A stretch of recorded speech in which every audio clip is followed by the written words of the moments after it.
Hello. Hi, everybody. Hello. Hi.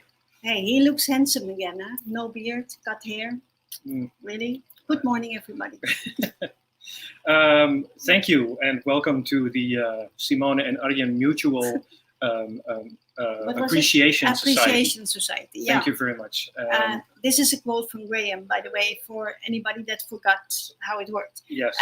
In other words, like Peppy and Koki, this is a quote from Wim. Thank you very much, Wim. And your Indonesian is getting much better. Yeah. Let me know if you're using Google Translate.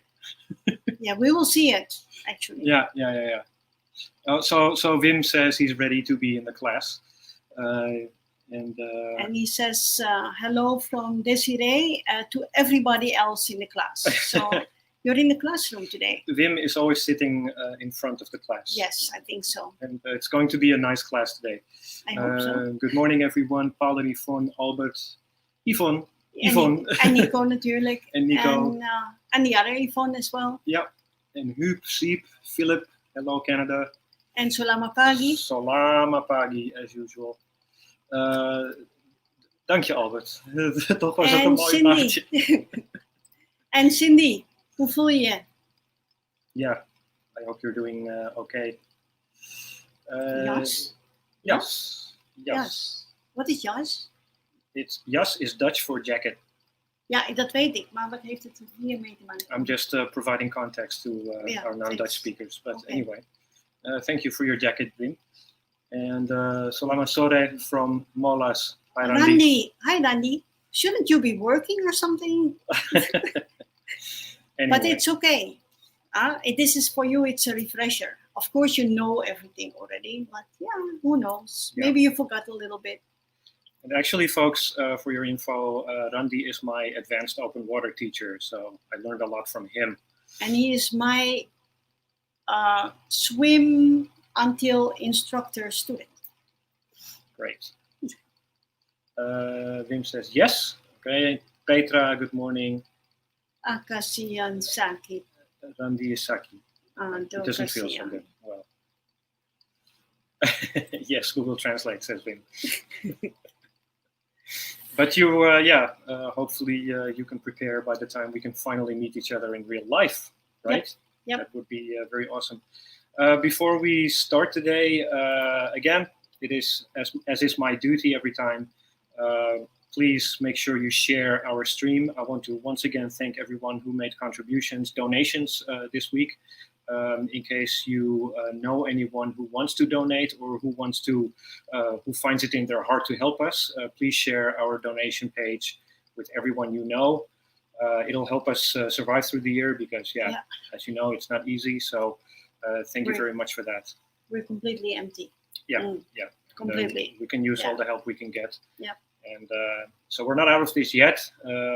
I do have to say that after we got our vaccinations last week, No, this week. Yeah, we got them on Wednesday. Yeah. It does feel more positive. No, you should be feeling negative now. It does make you think more positive. Yes, that's true. despite being negative. But Right. yeah, no, it's great that we got so many of our staff vaccinated. Yeah, almost And, everybody. almost Only everyone. a few that has some underlying medical problems like high blood pressure or gout. Yeah, they have to wait a little bit until they finish the research for that. Yeah. But yeah, so things are getting a little bit better. This week was also announced that there will be a flight, international flight, arriving in Manado, the very first one out of Singapore. That will happen on the 8th of May. We hope that it will be a regular thing, but we don't know. Honestly, we don't know, because it's not only that. It's not only the availability of flights, but it's also the visa from the country, the countries where the travelers come from. Yeah. They should be allowed to travel as well. So yeah, but there is some movement here and there, and yeah, like like Pepe said, or Poppy, I don't know. that It doesn't matter. we stay very positive and negative at the same time. Yep, exactly. Hello, Ernst, and you're also a friend of Talasa by now. Definitely. Right? And that goes for all of our viewers, actually. Yep. We have, last week we covered a lot of theory. Yep. And but we're not done with that yet. Absolutely not. We've prepared something very nice for this stream as well, so we hope you guys like it. So please tell everyone a little bit about that. Yeah, well, the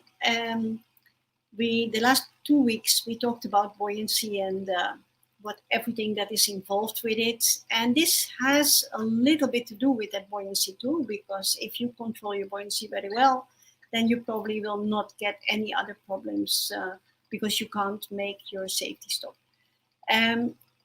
Safety stops are important, and you can only have to make them when you come diving with us. So in preparation for your next holiday to us, I've prepared a presentation for you. It consists of 2 parts. First, a little bit of background for this week, and then next week will be the final talk about the diving part.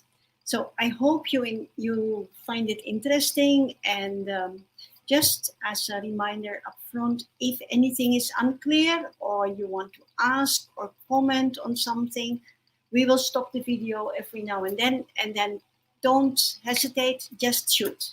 Doesn't matter. Yeah, anything that comes to mind. So, yep. So yeah, let's start the session that we prepared earlier. So here we go. This week's stream. I hope you like the subject that I have chosen. I want to explain a little bit about your dive computer. And more importantly, I want to explain about you.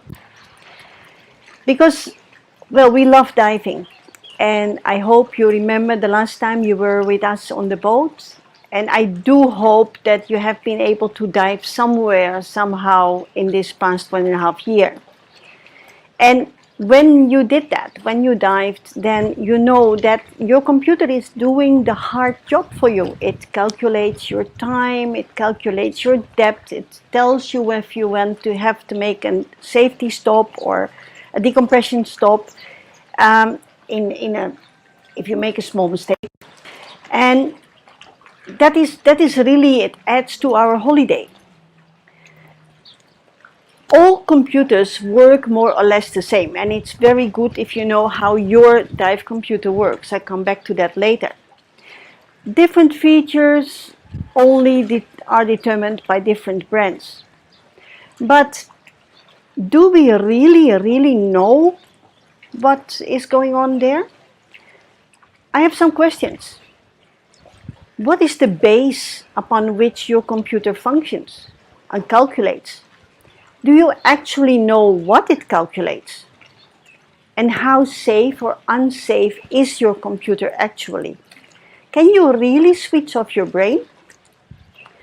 One thing we have to keep in mind, that we have very, very limited knowledge about what the effect of nitrogen is in our body. And that all the research is very limited until now. So let's start. Let's start first with a little bit of going back in time when you did your open water course. We have to talk about pressures. Now, if we ignore the fact that salt water is heavier than fresh water, we can just keep a baseline that every 10 meters that you go down in seawater extends an extra atmosphere of 1, which means that if we are diving at 10 meters, we have 1 from the surface, 1 from underwater, which means 2 atmosphere in total. And for every extra 10 meters, we add an extra atmosphere. I hope you remember that. You should actually. So, in fact, the deeper we go, the more pressure we feel on our body.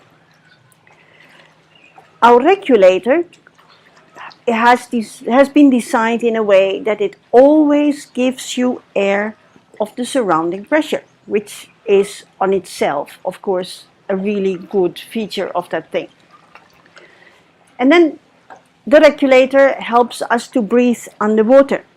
Now, breathing air is a really tough job. It's an active job. Now, let's see what happens to your breathing.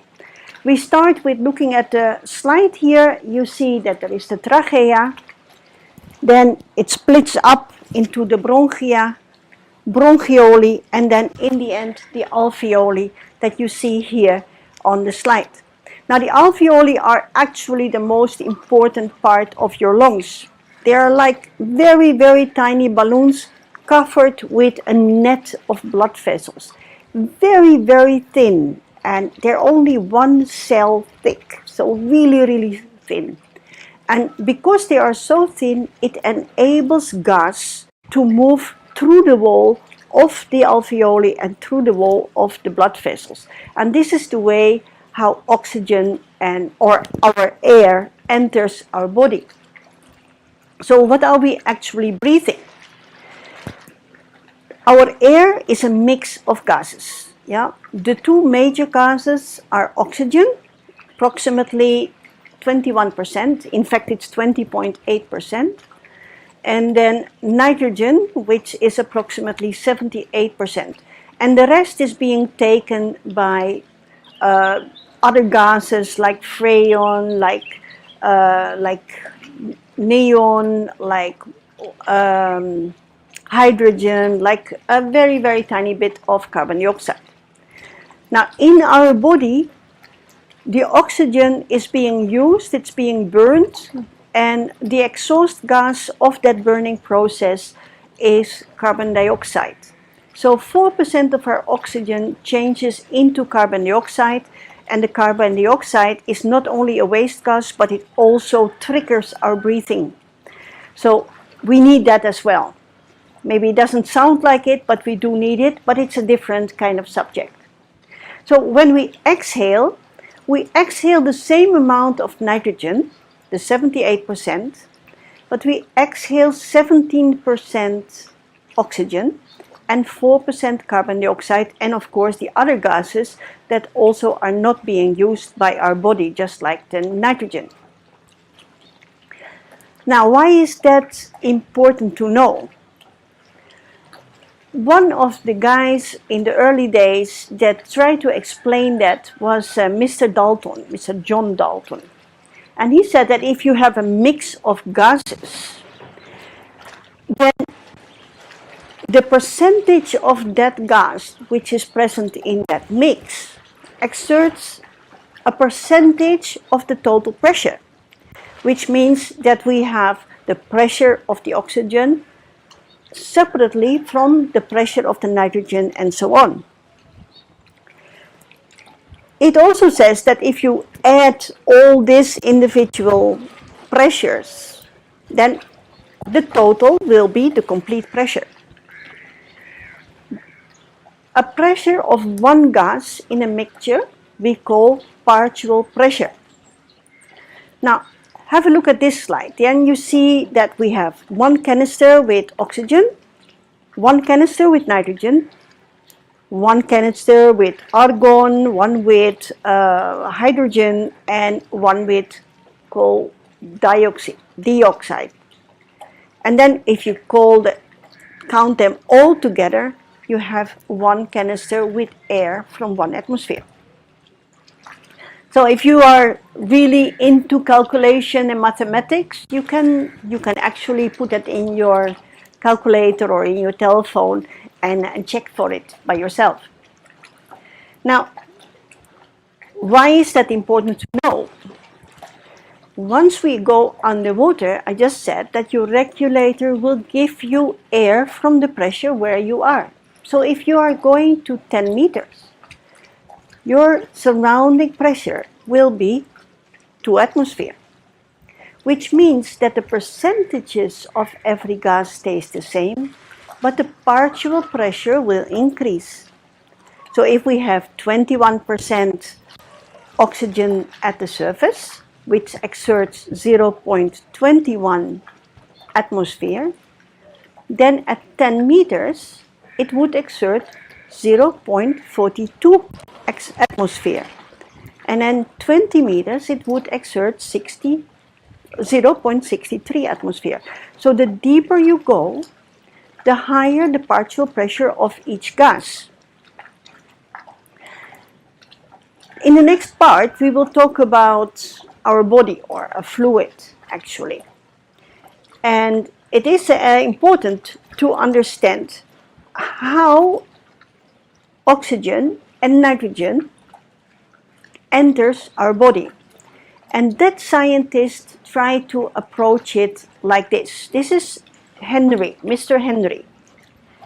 Because for a gas to be able to get from the lungs into the blood, we need a difference in partial pressure.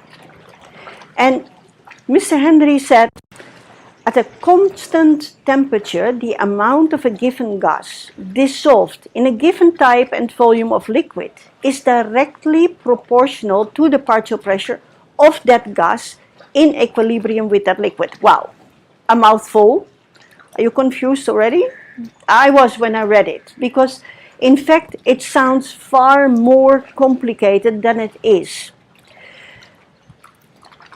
To make it easier to understand, try to imagine a liquid, a fluid if you want, as marbles, yeah, small marbles.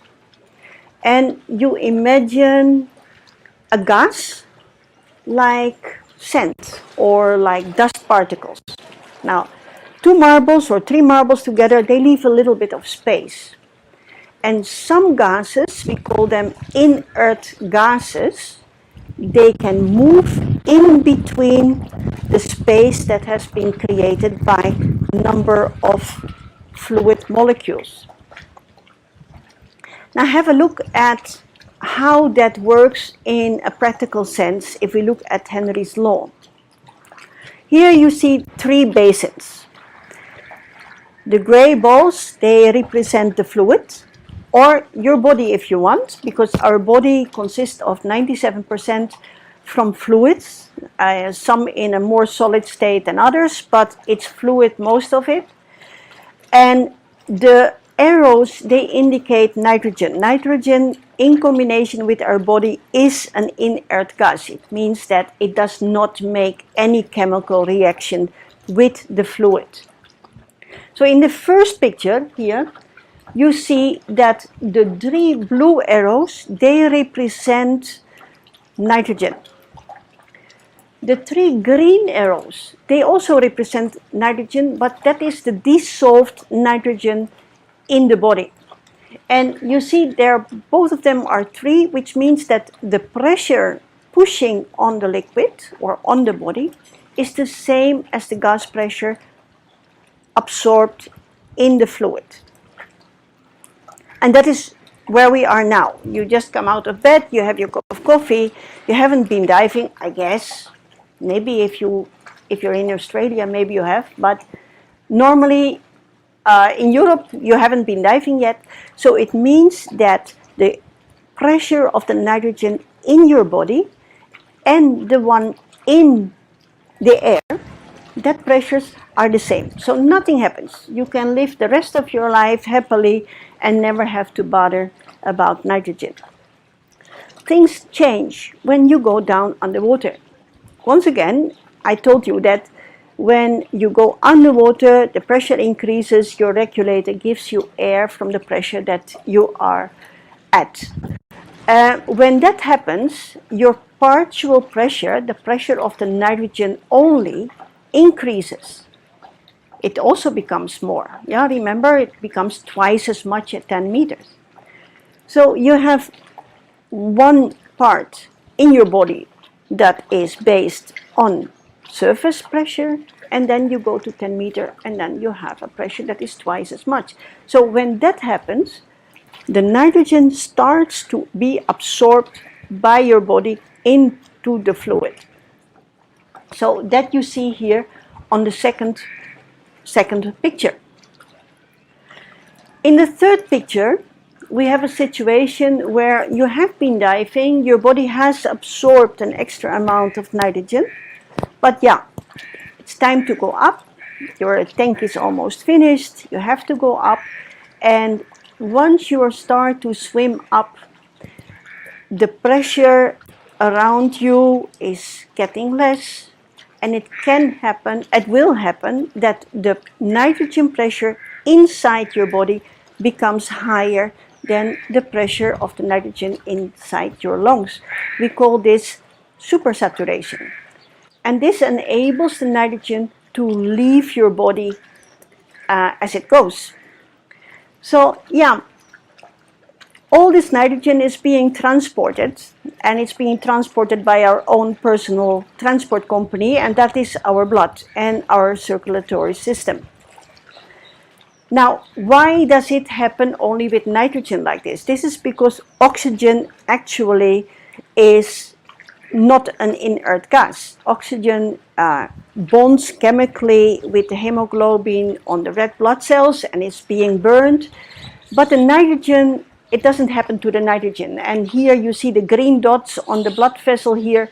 These are the nitrogen molecules. They are there. But the blood goes where the blood goes. And from the blood, oxygen, nutrients, but also the nitrogen are being distributed to the other body cells. So it moves out of the blood and inside other parts of the body. And yeah, given enough time, that can go a long way. So in fact, we have to know that we know very, very little of what is going on in our body. In the early days, the scientists, they decided that, okay, they chose some volunteers, mostly from the army. They put them in. Okay, so Huub, I paused it here because apparently the sound is lost. For anybody else as well? Or can you hear it just fine? As usual, we're having connectivity problems. I see a little icon in the top of my screen that says the signal is weak. That appears every now and then, but yeah, let us know if the sound is still an issue. And no problem. No problem for Yvonne. Huub, what do you think now? Oh, no, it's not your problem. It's probably your computer. Okay, no problems. Shall we continue then? It's back now. Okay, great. Hello, Yusin. Hi, guys. Okay. Shall we continue? Yes, let's continue with that. Okay, great. Thanks, guys. And we will continue. Mm-hmm.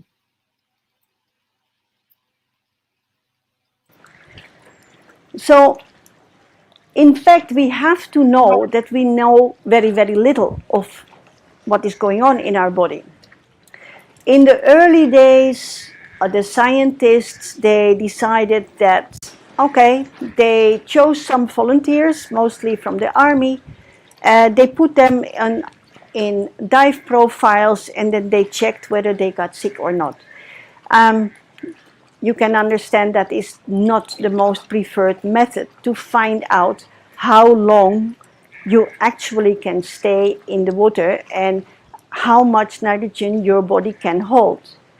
So they had to find something else. And because there are now very, very few people that want to volunteer, the research is going really, really slow. We don't really know what is going on, and all the theory following this is based on assumptions and some testing.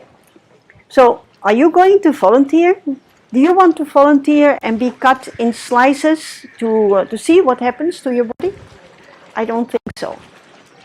So let's have a look at this theory about the body. The body has many, many different parts. Yeah, you can imagine we have our blood, we have our lung tissue, we have our heart, we have our brain, we have bones, we have cartilage, we have our organs, tendons, muscle tissue, we have fat tissue. We have so many different kind of body parts. And like I said, we don't really know what nitrogen is doing with all those different body parts. So the researchers came up with an idea to make something like a theoretical model of the body. So it does not represent a real body part, but it comes close. It represents it. We call those theoretical models, we call them compartments.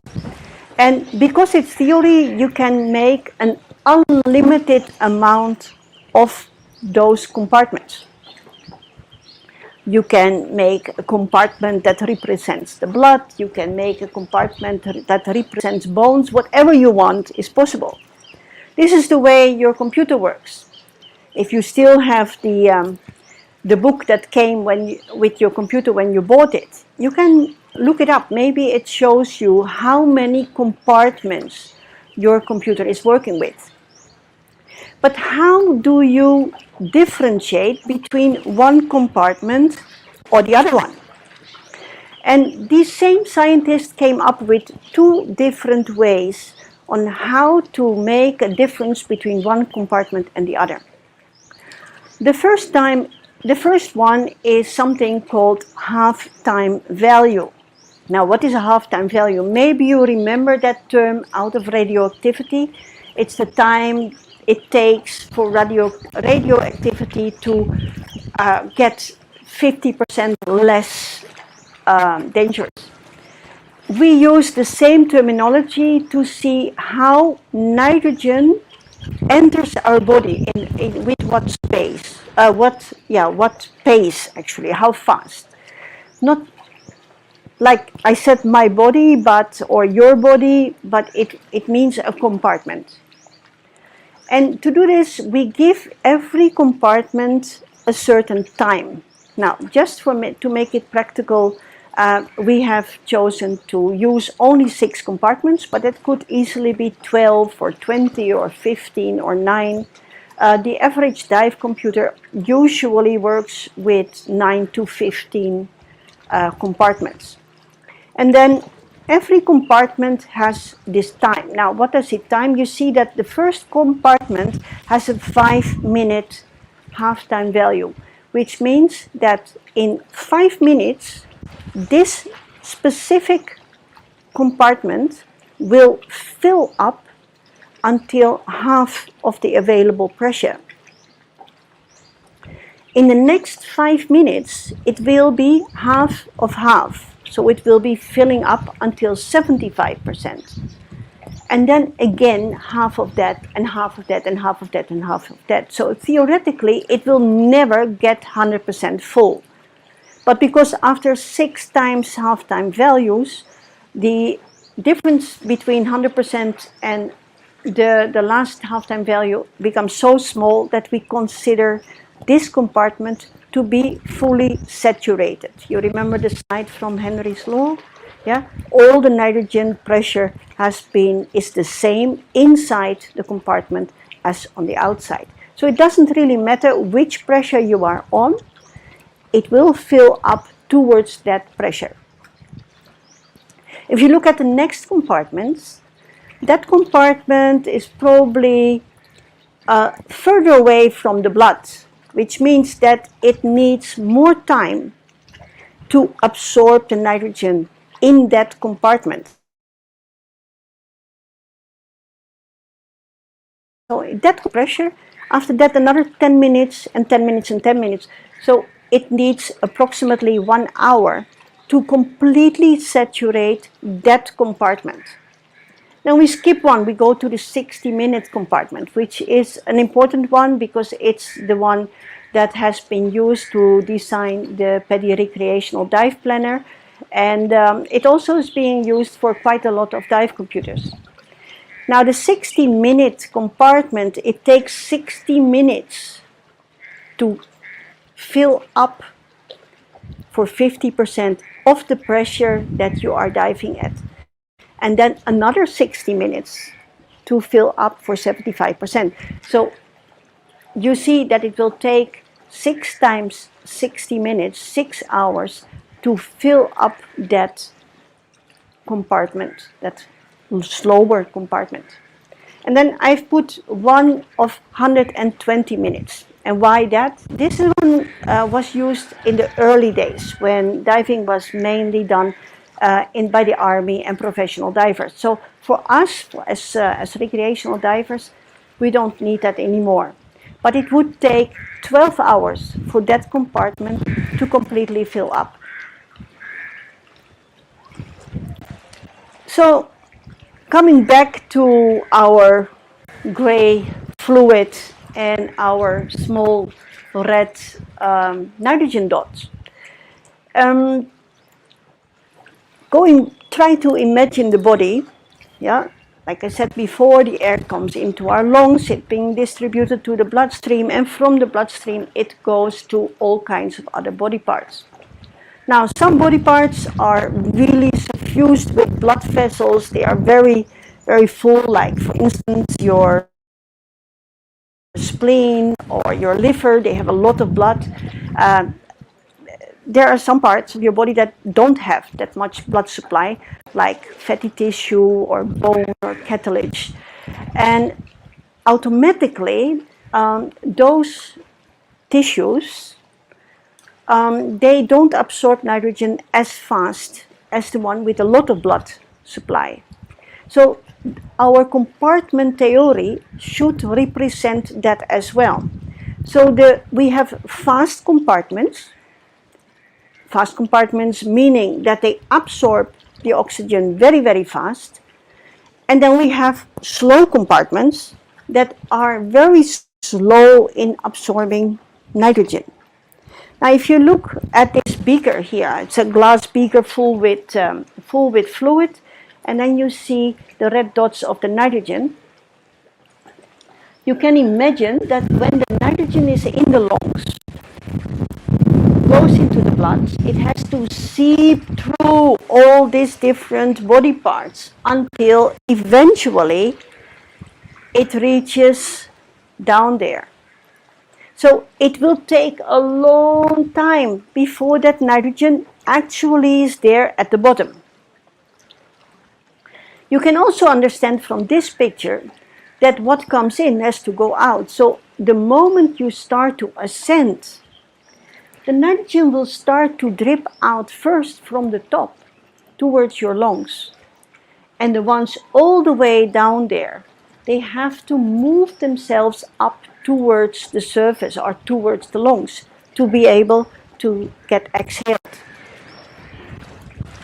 So this means that in a dive, when you go down and you start with the normal atmospheric pressure like we are doing now, while going down we slowly start to absorb nitrogen, then we stay down for a while and our nitrogen level is growing in our body, and then we start to go up. Now usually, well, here, you know, the water is super clear today. we stay down for about an hour.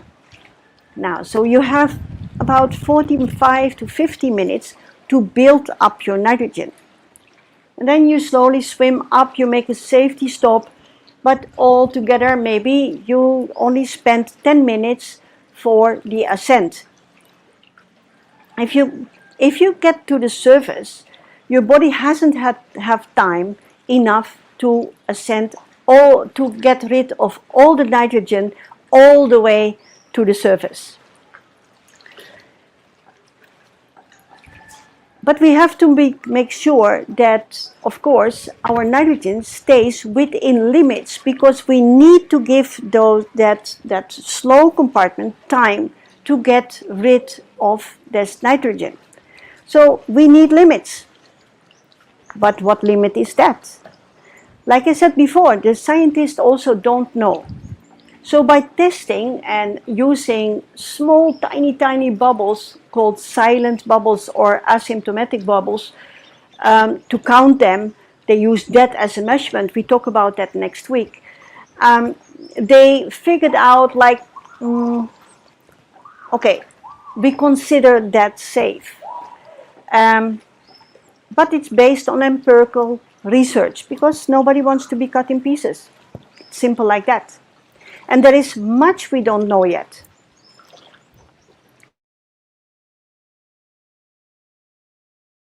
What they did do is they put something down called allowable nitrogen level, or better still, M values. And an M value is a theoretical level in a theoretical compartment telling your body or telling your computer, no, this is enough nitrogen loading for this compartment. And I think when you have been diving for a while, you know that, for instance, you dive to 30 meters and then at one point your computer starts to blink and tell you to come up a little bit. And then when you reach, let's say, 15 meters or 20 meters, hey, all of a sudden you have another 10 minutes of time. This is because the fast compartments, they load up fast, but they also allow the most nitrogen. So once your computer starts blinking, this is your fastest compartments telling you, hey, I've reached my limit. You have to lower the pressure, which means you have to go up. So you go up a little bit. And this one here, it starts to release the nitrogen already. But the second one is still absorbing. And once it reaches the limit, your computer starts blinking again. And you start to ascend to the next level. You start to go to 12 meters, let's say 12 meters. And there you spend another 15, 20 minutes until your computer says, well, it's enough now, go up. And so slowly, the different M values of your compartments tell you how you can finish your dive until you are back at the surface atmosphere. So in the summarizing, the fast compartments, they have the highest allowable nitrogen loading or the highest allowable nitrogen pressure, while slower compartments, they have less and less allowable nitrogen. This is very, very important to know, and next week we're going to talk about what this nitrogen loading is actually doing with your body. What you do have to remember is that when you stay a very long time underwater, it doesn't matter which pressure, it can be the swimming pool, all your compartments, which means your complete body, will be absorbing nitrogen until the nitrogen pressure is exactly the same as the surrounding pressure. And that on itself is not dangerous. But the problem is we have to go up again. And there things are changing, because that nitrogen that you have built up in your body wants to come out. And that has to come out in a very safe way. to avoid decompression sickness. So we will continue next week with what really matters, and which is how decompression sickness happens and how you can minimize the risk. I hope you liked this part of the presentation. Feel free to ask any question you want. I will try to answer that. I simplify things to make it understandable. And if you are interested in having everything in writing, I will be very happy to send it to you. Bye-bye. See you. Well, nice. Thank you. Nice. Thank you. A mutual admiration from my side. Thank you. Thank you. The cut-up diver and all the other graphics. Oh, thank you. From Thank Arjen. you. Thank Yes, you. Thank it you. has to be mutual. You know Graham, should you be watching this during the replay, you have now established the Arjen and Simone Mutual Admiration Society. Thank Absolutely, you. and it becomes a meme now. No, but in all seriousness, it's a lot of theory. It's something very easy to put aside and just discount as just theory. But the science behind it is actually very interesting. Thank you, Petra. Petra is very impressed. Thanks, and, Petra. Josine as well. It has been a while since you were since you got a presentation from me, huh? Hi, Changli. Greetings from Tonkin. I want to show you guys something. Now, yes.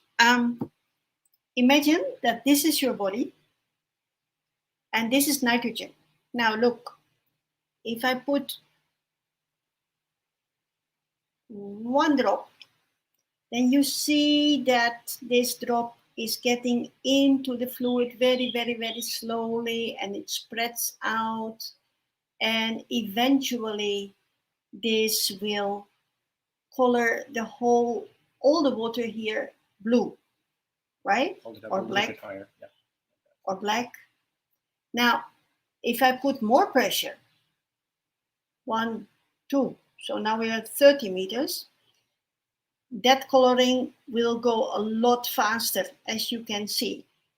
Well, this is also one of the subjects we are going to talk about next week when we talk about how the nitrogen behaves inside your body. So I hope I triggered something, and you're interested to see what happens next week. Yep, and yeah, we're going to cover how you can get decompression sickness. Yes, right? And how to avoid it. And how to avoid it. So I have a question here from PC2 Morang. Hi Simone, velocity to diving 6 meters per minute. And you mean the ascent rate? Every computer gives something else. There are 2 different ways of looking at it. We will cover that next week as well. But imagine this: the longer you take over your ascent, the more time slower compartments will have to absorb nitrogen. Nevertheless, the number of silent bubbles that might occur during an ascent will be less or smaller, which is a positive thing. So like I said in this presentation, there is much we don't really know yet. So 6 meters a minute, if you can do it, fine, especially if you stay well within the limits. Yeah. And Ingrid wants to steal your lesson. Absolutely, absolutely. And Ingrid, if you would like to have the, how do you say that, the script of this, of my presentation, then I can send that to you too. And what about the slides? Yeah, the slides as well, okay. If you want to. Yeah, okay. And Alice thought it was a very nice example with the glass. And yeah, because in case you don't know, I am not an instructor. I am not even a dive master. I'm an advanced diver. I learned to dive when I moved to North Sulawesi 4 years ago. And I read the manual to my dive computer. And you're right, I'm reading about these compartments, but it never really clicked what it was until we put this together. So now it's very clear. And you know what? When I write everything out first, that helps me to collect my thoughts and to put it in correct sequence. And then I let Arjen proofread it, because he's the perfect victim for that. He's a diver, but he doesn't know everything yet. Yeah, so he's a better victim than, for instance, Satoka, who has done so many of my courses already. So that doesn't really count. Josine has a question. Josine, so the compartments of your computer will fill purely on the time you are underwater. And not only the time, but also the pressure that you are at. Yeah, so there are two things that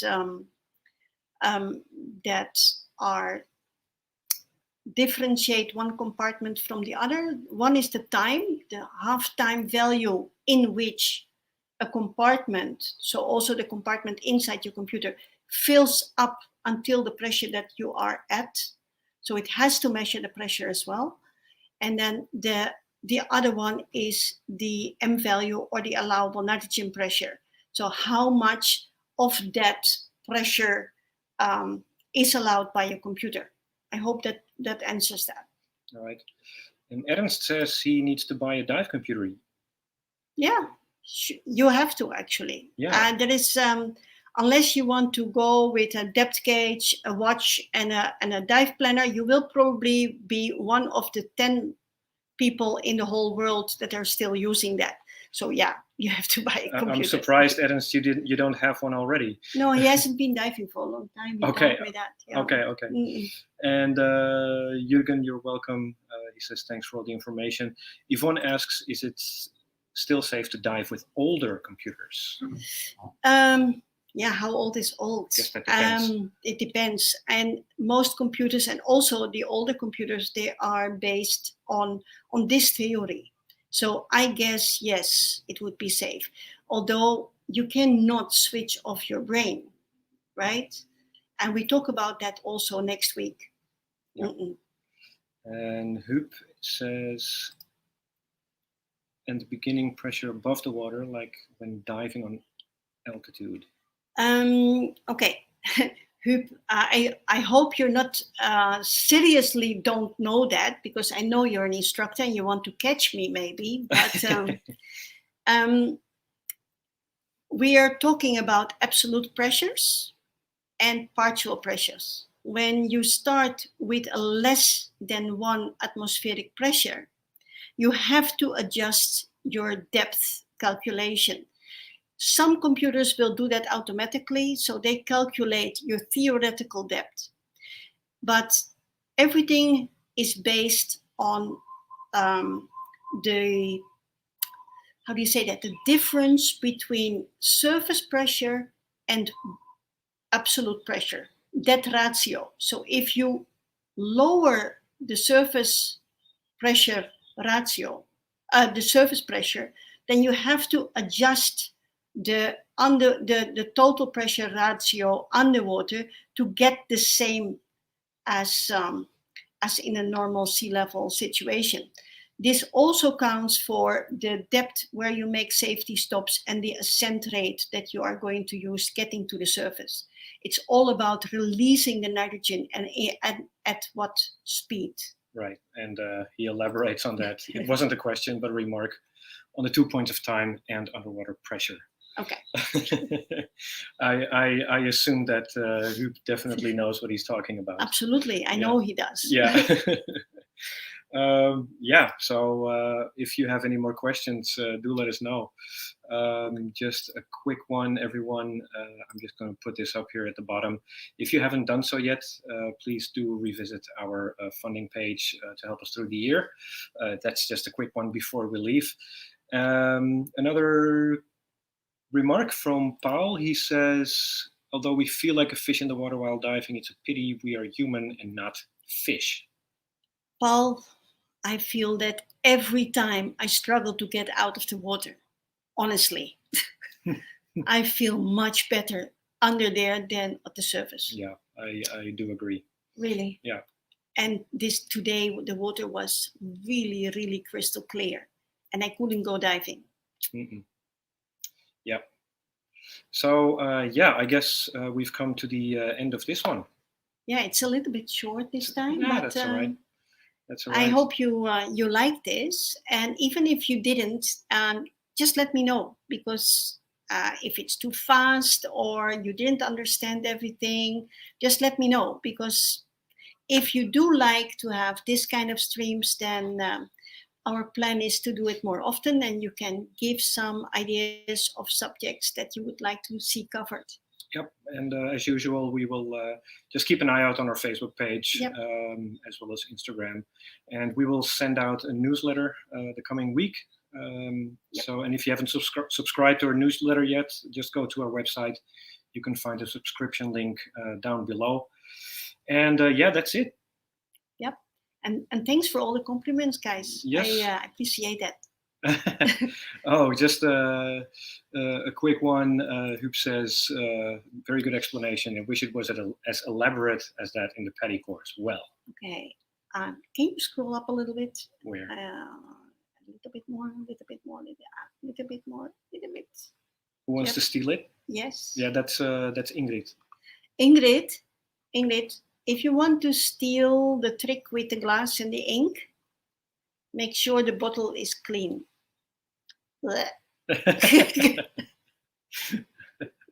All right, everyone. We're going to sign off, and thanks a lot. Have a fantastic weekend, and spread the news. Yes. We'll see you next week. See you next week, everyone. Take care. Bye-bye. Weekend. Bye.